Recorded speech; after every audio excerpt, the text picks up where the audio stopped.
ይህ የምፅዓቱ አዋጅ ነጋሪ አገልግሎት ወቅታዊና ዕለታዊ ወጎችን በማቅረብ ትንታኔ የምንሰጥበት የተለያዩ እንግዶችንም በመጋበዝ የምናቀርብበት መድረክ ነው። መረጃዎችን ያጠናከረ ይዞልን የሚመጣው ፓስተር አለማየሁ ነሙ ሲሆን ፕሮግራሙን የመራና መሰናዶውን ኤዲት በማድረግ ወደ እናንተ የሚያቀርበው ይልቃል አስራት ነው። መልካም ጊዜ። ሻሎም ሻሎም፣ ውድ የምፅዓቱ አዋጅ ነጋሪ አድማጮቻችን እንዴት አመሻችሁ? ቀን ላይ እንግዲህ አንድ መረጃ ወደ እናንተ አስተላልፈን ነበረ። በርካቶች እንግዲህ ተመልክታችኋል ብለን ተስፋ እናደርጋለን። ስለምትሰጡን በጎና መልካም የሆነ አስተያየት እግዚአብሔር አብዝቶ ይባርካችሁ። በዚሁ እንድትቀጥሉ እናበረታታለን። እንግዲህ ማምሻ ላይ ደግሞ አዳዲስ ነገሮች ካሉ ብቅ እንላለን ባልነው መሰረት እንግዲህ ከፓስተር ጋር መስመር ላይ ተገናኝተናል።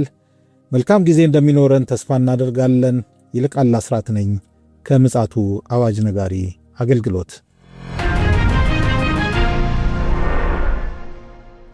እንግዲህ ውድ አድማጮቻችን ዓለማችን በአሁኑ ሰዓት በበርካታ መረጃዎች ተጥለቅልቃ ብትገኝም እንግዲህ ከዛ ውስጥ መራርጦ ፓስተር አለማየሁ መረጃ ይዞልን መጥቷል።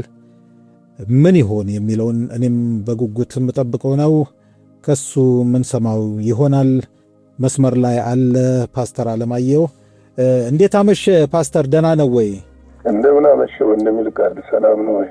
እግዚአብሔር ይመስገን። እንግዲህ ከሄድክበት ወደ ቤት ገብተሃል። እንግዲህ መልካም ጊዜ እንደነበረ ተስፋ አደርጋለሁ። ቀን ላይ እንግዲህ በተጣበበ ሰዓትም ቢሆን መረጃዎችን ለአድማጮች አቀብለሃል። አሁን እንግዲህ በተረጋጋ መንፈስ መረጃዎችንም ያው አሰባስበሃል። እንግዲህ እኔም እንደ አድማጮች ለመስማት ጓጉቻለሁ። ምን ይሁን ፓስተር? ምንድነው አሁን ላይ በጣም የኢራን ዛቻ ሁሉንም እያስደነገጠ ይገኛልና ምን እያስበው እንደሆነ ባይታወቅም እስራኤልንም ለማጥፋት እና አውሮፓውያኖችም አይቀርላችሁም የሚል ዛቻዎች እየጨመሩ መጥቷልና በእርግጥ ወታደራዊ ዝግጅታቸውን ከጊዜ ወደ ጊዜ በጣም እየጨመሩ መጥተዋል። ይሄ ብቻ ሳይሆን አሁን ላይ አዳዲስ ሚሳኤሎችን የታጠቁ ይመስላል። ባለፈውም ለመዘገብ ሞክረናል። 12,000 ኪሎ ሜትር መጓዝ የሚችል በአናቱ ላይ የኒኩለር መታጠቅ የሚችል ሚሳኤሎች ሰርታ እንደሞከረችም ለማሳወቅ ሞክረናል። ግን አሁን ከዚህ ከድርድሩ ጋር ተነስቶ ይሁን ምናልባትም በእስራኤል ዙሪያ ያላትን ትጠቀምባቸው የነበሩትን ማጣት ይሁን በእርግጥ አንዳንዶቹን በውስጥ ለውስጥ እያደራጀች እንደሆነ እስራኤሎችም ያው መረጃ ደርሷቸዋል፣ ያውቃሉ እነሱ። ግን አሁን ላይ ያለው ነገር እጅግ ትንሽ ከበድ ያለ ነው። እንደውም በጣም የሚገርም አሁን እንግዲህ ከኢራን ከሩሲያ ጋር ሁለንተናዊ ወታደራዊ ስምምነት አላት። በዚህ ወታደራዊ ስምምነት መሰረትም በርካታ መሳሪያዎች ከዛ የገዛች እንደሆነ ታውቋል። ሰሞኑን በተለይ እንደውም በጣም ግዙፍ የሆኑ የራሻ አንቶኖቮች ኢራን በምሽት ሲያርፉ የተለያየ ጦር ምድብ ላይ ማለትም የአየር ኃይል ካምፖች ላይ ማለት ነው ሲያርፉና ግዙፍ የሆኑ እቃዎች ሲወርዱ እንደታዩ ተነግሯል። ይህንን ጉዳይ አስመልክተው ከአንድ ቀን በፊት የእስራኤሉ ጠቅላይ ሚኒስትር ኔታንያሁ ለፕሬዚደንት ፑቲን በስልክ ረዥም ሰዓት ተነጋግረው ነበረ። ይህ ንግግር እንግዲህ ምንድን ነው? ምናልባትም የሚታጠቁት መሳሪያ እስራኤልን የሚያጠፋ እንዳይሆን ስጋትም ስላለ በዚህ ጉዳይ ላይ ኢራንን መደገፋቸውን እንዲያቆሙ እንደሆነ ተናግረዋል። ነገር ግን አሁንም ቢሆን ኢራንን መደገፋቸውን ሩሲያ የምታቆም አይመስለኝም። ምክንያቱም አሁን ሩሲያ ከአውሮፓዎች ጋር ሙሉ ለሙሉ ሆድና ጀርባ ሆናለች። ይሄ ይሁን እንጂ አውሮፓ ራሱ አሁን የተወሰኑ ሀገራቶች ወደኋላ እያፈገፈጉ ነው ያሉት እና ስለዚህ አሁን ላይ ትንሽ ይሄ ነገር በጣም ጠጠር እያለ መጥቷል። በዛሬው ዕለትም ኢራን አውሮፓውያንን እንደምታጠፋ እንደምትመታ እየተናገረች ነው ያለችው እስራኤልንም። ነገር ግን ከዚህ በኋላ ምናልባት ጋዛ ረጭ የሚል ከሆነ ቀጣዩ ዘመቻ ወደዛ እንደሚያመራ አመላካች ነገሮች በብዛት አሉ። ባለፈው እንደው ትንሽ ጠቆም ለማድረግ ሞክረን ነበረ። ዶናልድ ትራምፕ በተለይም ደግሞ የተባበሩት መንግስታት ስብሰባ ላይ ከመጡ የሙስሊም ሀገሮችም እንደገና ደግሞ ከአረብ ሀገራትም ጋር ቱርክን ጨምሮ መክረው ነበር፣ በተለይ በዚህ በጋዛ ጉዳይ። ከዛ በኋላ የመጣ ውጤት ነው እንግዲህ በዛሬው ዕለትም የዘገብነው ቀን ላይ እና አሁንም እየተካሄደ ያለው እና ምንድነው ያነሳ ነው። ኢራን ግን ለምንድን ነው ዝምታን የመረጠችው? እያሴረች ነው ወይስ ምንድነው የሚለውን ነገር ለመጠቆም ሞክረናል። በተለይ ደግሞ ፓስተር መጽሐፍ ቅዱስ እቺ ጥንታዊቷ ፐርሻ ወይ ደግሞ ፋርስ የምትባለው ኢራን ከምን ጊዜውም በላይ ከጎግ ወይ ደግሞ ያው እንግዲህ አብዛኞቹ ቴዎሎጂያንስ የሚሉትም ሩሲያን ለመጠቆም ነው ይመስለኛል። እንግዲህ ጥምረቱ በጣም በከፍተኛ ደረጃ የጋለ የፋመ ነው ያለውና በቀጣይ ምን ሊከሰት ይችላል ባንተ እምነትና ግምት? አዎ አሁን ምንድነው ከራሽያ ሚሳኤሎችና አየር መከላከያዎችን እየገዛች ያለችው። ቻይና ደግሞ የቻይና እጅግ በጣም ፈጣንና ዘመናዊ የሆኑ ጀቶችን እየሰጠቻት ነው ያለችው እና ይሄ ከፍተኛ ዝግጅት እንዲህ በቀላሉ የሚታለፍ አይደለም። እስራኤልም አሜሪካም አሁን በዚህ በድርድሩ ላይ ስለተጠመዱ ይመስለኛል እንጂ ምላሽ የሚሰጡ ይመስለኛል። ምክንያቱም ይሄ ጉዳይ እየገፋ እንደሄደ አውቀውታል። በእርግጥ ያገኙት መሳሪያዎች በጣም እጅግ የተራቀቁና ዘመናዊ ናቸው።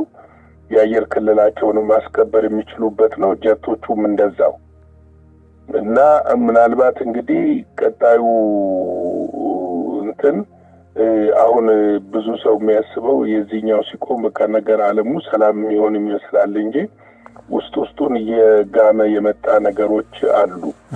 እነዚህ ውስጡን እየጋሙ የመጡ ነገሮች ባለፈውም ለመጠቆም ሞክረናል። የኔታንያሁ ሁለተኛ ዙር ጦርነት አይቀሬ ነው ብለዋል። ሁለተኛ ዙር ጦርነት አይቀሬ ነው ብለዋል። ዶናልድ ትራምፕም እንመታለን ብለዋል።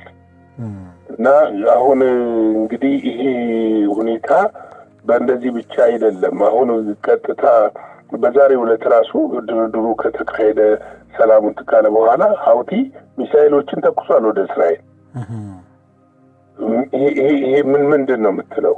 እንግዲህ የሰላም ስምምነቱ አልተስማማቸውም ማለት ነው።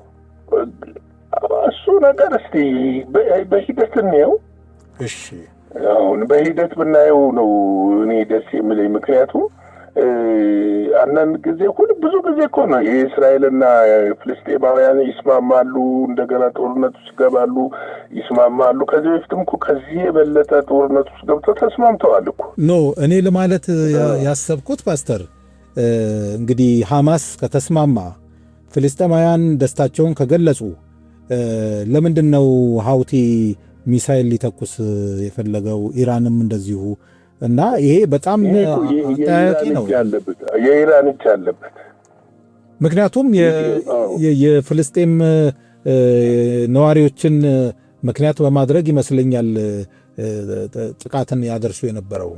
አሁን ምን መሰለ ወንድም ይልቃል፣ ይሄ የኢራን እጅ አለበት። አሁን ያ ቀጠና ይጠራል ማለት ከዚህ በኋላ አይመስለኝም። ምክንያቱም አሁን ራሱ ያለው አንጻራዊ ሰላም ቢቀጥል ደስ ይላል። እንደው የሚቀጥል ከሆነ ምክንያቱም አሁን ከፊል ስምምነት ነው። ቀጣዩን ደግሞ እስቲ የምናየው ይሆናል። ሌላው ዓለምን ያነጋገረ አንድ ክስተት ተከስቷል። የዩክሬኑ ፕሬዚዳንት ዘለንስኪ ምንድነው አሜሪካንና እንግሊዝን እና የተወሰኑ የአውሮፓ ሀገሮችን ከሰዋል እና ወዳጆቻቸውን ከሰዋል። ምንድነው ይሄ? ምንም አስቆኛልም አስገርሞኛልም። እንዴት ነው አንተ እየለመንክ እንጀራ እየተቀበልክ እየበላህ እንጀራ የሰጠህን መልሰህ የምትከሰው? ምንድነው የክሱ መነሻ? ወደ ዩክሬንን የሚደበድቡ ድሮኖችና በተለይ ድሮኖቹ ብዙ ሁሉም ማለት ይችላሉ። እነሱ ያሉት እንደው 10,000 አይደለም 100,000 ብለው ነው የተናገሩት። 100,000 የሚለው የተናገሩት። ቁሳቁሶቹ የእንግሊዝና የአሜሪካ የአውሮፓ ሀገሮች ናቸው። ይሄንን 100% አጣርተናል የሚል ነው። ዩክሬን እንግዲህ ከእርዳታ ከምትቀበላቸውን ሰዎች ነው እየከሰሰች ያለችው። እንግዲህ ከአውሮፓና ከአሜሪካ በጎን ለራሻ ይሰጣሉ ማለታቸው በጣም ዓለምን ያስገረመ ነው። እንደውም በተለይም እንትኑ የሚታዘዝበት አሉ የድሮኑ የሚታዘዝበት ላፕቶፖች፣ እነዚህ ኮምፒውተሮች ሙሉ ለሙሉ የእንግሊዞች ናቸው ብለው ተናግረዋል። እንግዲህ ሾን በሾ እያለች ይሆናል እንግዲህ ሩሲያ። እንግዲህ ጦርነቱ ያው እየጋመ እየመጣ ነው። ለአውሮፓም ስጋት አለው። ለነገሩ ከዚህ በፊትም ስለዘገብነው እዛ ላይ ብዙ አላሳርፍም። ምንድነው ይሄ ሁሉ የምንመለከተው? ምን እየሆነ ነው? ዓለም ወዴት እየሄደ ነው? በዚህ በኩል ሲሸነቆር ደፈንኩ ስትል በሌላ በኩል ይሸነቆራል። በሌላ በኩል ደግሞ ደፈንኩ ስትል በሌላ በኩል ይሸነቆራል። ሁሉ በስጋት የሆነበት ምክንያት ምንድን ነው? ዓለም አንድ ወጥ የሆነ ነገር እንዴት ማግኘት አልቻለችም የሚለውን ነገር ስትመለከት የፍጻሜው ደረጃ ላይ እንደደረስን አመላካች ነው። ኢቭን ከቴክኖሎጂው በለው፣ ከኢኮኖሚ በለው፣ ከፖለቲካው በለው፣ ከሞራሉ፣ ከማህበራዊ ህይወት በለው፣ ከተፈጥሮ በለው፣ እነዚህ ሁሉ ተሰብስበው ስትደምረው ሰዓቱ አልቋል ነው ብሎ የሚነግርህ። ሰዓቱ አልቋል ተዘጋጅ ብሎ ነው የሚነግርህ። እና ይሄን ነገር ልብ ሊባል የሚገባ ይመስለኛል። ቤተክርስቲያንም ችላ ማለት የለባትም። ከፊት ለፊቷ ትልልቅ ከባድ ችግሮች አሉ ከቤተ ክርስቲያን ፊት ለፊት። እነዚህን እንግዲህ ድስቲ ደግሞ በነገው ዕለት ይዘን የምንመጣው ይሆናል። ዓለም በየቀኑ የምትሰማው ጉድ ነው። የጉድ ዜና ነው የምትሰማው። የጉድ ነገር ነው። ነጋችን ምን ይሆን እያሉ በተለይ አሁን የሚገርም አውሮፓውያንና አሜሪካኖች በጣም በዚህ ጉዳይ ላይ በተለይ ኮንሽስ እየሆኑ እየመጡ ነው። መፍትሄ ይፈለግ እያሉ እየመጡ ነው። ምክንያቱም ነጋችን ምንድን ነው የሚለው ነገር ለሁሉም አጠያያቂ ሆኗል። እኛ ነጋችን በክርስቶስ ኢየሱስ የዘላለም ሕይወት እንደሆነ እናውቃለን። እውነት ነው። ምንም ጥርጥር የለንም። በዚህ አንጠራጠርም። ነጋችን የተበጀልን ሰዎች ነን። ነጋችን የተመቻቸልን ሰዎች ነን። ነጋችን በክርስቶስ ኢየሱስ ዘላለማዊ ሕይወት እንደሚሆን እናውቃለን። ነገር ግን ደግሞ አሁን ሰይጣን ይዞ እየመጣ ያለው አዳዲስ ነገሮች ምንድናቸው? ዓለምን ሁሉ ይዞ የሚጠፋና ወደ ሲኦል ይዞ የመውረድ አጀንዳው ሙሉ ለሙሉ በምድር ላይ እየከወነ ያለበት ሰዓት ነውና እንግዲህ ብዙዎችን ልንናጠቅ ነው። ቤተክርስቲያንም እኛም እዚህ ምድር ላይ የተቀመጥነው ይህንን ተግባር ማከናወን አለብን እላለሁ። እንግዲህ ቅዱሳን እንዲነቁ ነው። ሌላ ምንም አይደለም። ቤተክርስቲያንም እንድትነቃ ነው። አይኖቿ እንዲከፈቱ ነው። እናንተ የምትተኙ ንቁ፣ ከሙታንም መካከል ተነሱ፣ ክርስቶስ ያበራላችኋል ተብሎ የእግዚአብሔር ቃል ኤፌሶን ላይ የተጻፈው ኤፌሶን ምዕራፍ 5 ውስጥ ምንድን ነው? የት ነው የተኛ ነው ስንል ሙታን መካከል ነው፣ ሲኦል የሚወርዱ መካከል ነው። አይኖቻችንን ልንከፍት ያስፈልጋል። አሁን እኛ ከዓለማውያን ጋር ወይም ደግሞ ከምድራዊ ነገሮች ጋር የምንፎካከርበት ጊዜና ሰዓት አይደለም። ልክ ነው። ያንን ፍክክር ጋፕ አድርገን አይኖቻችንን አቅንተን ወደ ልቦናችን ወደ ማስተዋል ተመልሶ የተሰጠንን ተልእኮ መፈጸም አለብን እላለሁ።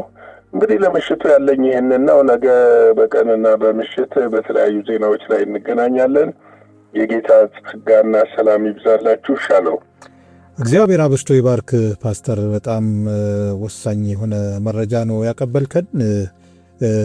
እንግዲህ ስለ ነገ አትጨነቁ ይላል። ነገ ራሱ ስለ ራሱ ይጨነቅ ይላል የእግዚአብሔር ቃል። ምንም የሚያስጨንቀን ጉዳይ የለም። በተለይ ቅዱሳኖች ዓለም ቢናወጥ ምን የሚያስፈራን ነገር የለም። እንዲያውም የበለጠ ዝግጁ እንድንሆን ስለሚያደርግ ፓስተርም እንዳለው ደግሞ የቤት ስራችን እንድንሰራ ጠቋሚ መረጃ ስለሆነ በዚህ መልኩ ሁላችንም ተረድተን የራሳችንን ተልእኮ እንድንወጣ የእግዚአብሔር ቸርነት ያግዘን ዘንድ ምኞታችን ነው።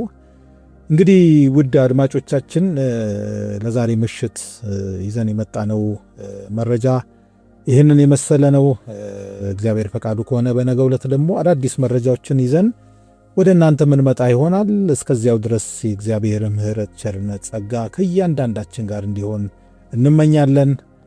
ይህንን ፕሮግራም ደግሞ ወደ እናንተ ይዘን የመጣ ነው በቀንም በማታም ፓስተር አለማየሁ ነሞ እንዲሁም ደግሞ እኔ ፕሮግራሙን በመምራት ወደ እናንተ የተሰናዳውን መሰናዶ ይዘን መተናል። መልካም ጊዜ እንዲሆንላችሁ እመኛለሁ። ሻሎም። ለዛሬ ይዘን የመጣነው ወቅታዊ መረጃ ይህንን ይመስል ነበረ። በሌላ ጊዜ በሌላ መሰናዶ እስከምንገናኝ ሰላም ለእናንተ ይሆን።